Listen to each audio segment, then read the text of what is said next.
इस चैनल पर दिखाई गई सभी वीडियो सच्ची घटना पर आधारित हैं, जिसकी जानकारी प्राप्त करने के लिए हमने विभिन्न न्यूज़ चैनल, अखबार, इंटरनेट की सहायता ली है और गोपनीयता को बनाए रखने के लिए नामों को बदला गया है। आपको इन घटनाओं से सीख लेने की कोशिश करनी चाहिए।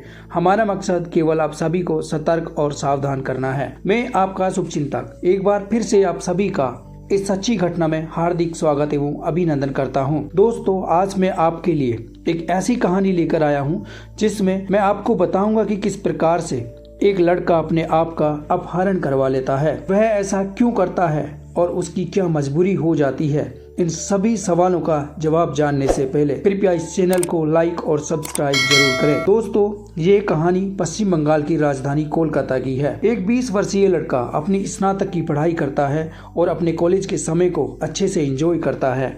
लेकिन जैसा कि आप सभी जानते हैं, वर्तमान समय में हमारे देश में ऑनलाइन गेम जैसे कि रमी, तीन पत्ती, Aviator, online ludo, online chess, poker, न जाने कितने प्रकार के विभिन्न खेलों का जोर शोर से प्रचलन है, जिनमें हमें बहुत ही ज़्यादा रुपए का लालच दिया जा रहा है। और इनको बढ़ाने के लिए हमारे देश की जानी मानी हस्तियां जैसे कि अभिनेता, खिलाड़ी और देश के कुछ अमीर लोग अपने स्वार्थ के लिए इनके प्रचार प्रसार को बड़ी मेहनत और ईमानदारी से कर रहे हैं। इन्हीं से प्रभावित होकर यह लड़का अपनी पढ़ाई को छोड़कर रुपये कमाने के लालच में आ जाता है और ऑनलाइन रमी खेलने लग जाता है। और शुरुआत में धीरे धीरे उस लड़के की कुछ कमाई होती है, साथ ही उसको रमी खेलने की आदत भी लग जाती है। लेकिन कुछ ही दिनों के बाद वह सारे जीते हुए रुपये हार जाता है और उस लड़के को इस हद तक ऑनलाइन रमी पर भरोसा हो जाता है कि एक दिन वो ज़रूर जीतेगा। लेकिन ऐसा कभी नहीं होता है और उसको रमी खेलने की लत लगती ही जाती है। जब उसके पास रुपये नहीं बचते हैं तो वह अपने दोस्तों से रुपये उधार लेकर हार जाता है।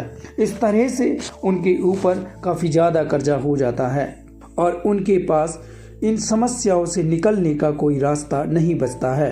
तो वह लड़का अपने दोस्त के साथ मिलकर अपने आप का अपहरण करवा लेता है और अपने दोस्त के जरिए अपने परिवार वालों को फ़ोन करवा देता है कि आपके लड़के का अपहरण हो गया है और 5 लाख रुपए का इंतजाम करो, वरना हम इस लड़के को मार देंगे।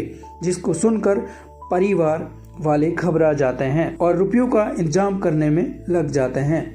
लेकिन रकम ज़्यादा होने की वजह से वो इंतजाम नहीं कर पाते हैं और अंत में पुलिस के पास जाना पड़ता है। और जब पुलिस इस मामले की जांच पड़ताल करती है तो उनको पता चलता है कि इस सब कहानी के पीछे, इस अपहरण के पीछे उन्हीं के लड़के का हाथ होता है।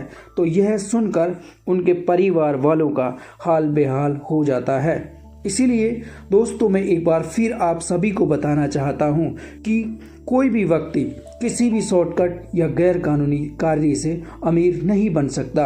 वर्तमान समय में विभिन्न प्रकार के ऑनलाइन गेम बहुत तेज़ी से बढ़ रहे हैं, जिसका दुष्प्रभाव न केवल बेरोजगारों पर पड़ रहा है बल्कि पढ़े लिखे और नौकरी पैसा वाले लोगों पर भी बहुत तेज़ी से पड़ रहा है। इसीलिए इसकी वजह से हर दिन कोई ना कोई सुसाइड करने को मजबूर हो रहा है, जिसकी वजह से बहुत से परिवार बर्बाद हो रहे हैं। इसलिए आप किसी भी भ्रामक प्रचार या जानकारी से सावधान और सतर्क रहें। ध्यान रखें अपना और अपने बच्चों का। इसी के साथ मैं आप सभी से विदा लेता हूं। फिर मिलेंगे एक नई सच्ची कहानी के साथ ही मैं एक बार फिर आप सभी से निवेदन करता हूं कि आप इस चैनल को ज़्यादा से ज़्यादा शेयर और सब्सक्राइब करें, ताकि हम उन लोगों को बचा सकें जो अभी भी ऑनलाइन खेलों में इस उम्मीद के साथ उलझे हुए हैं। धन्यवाद।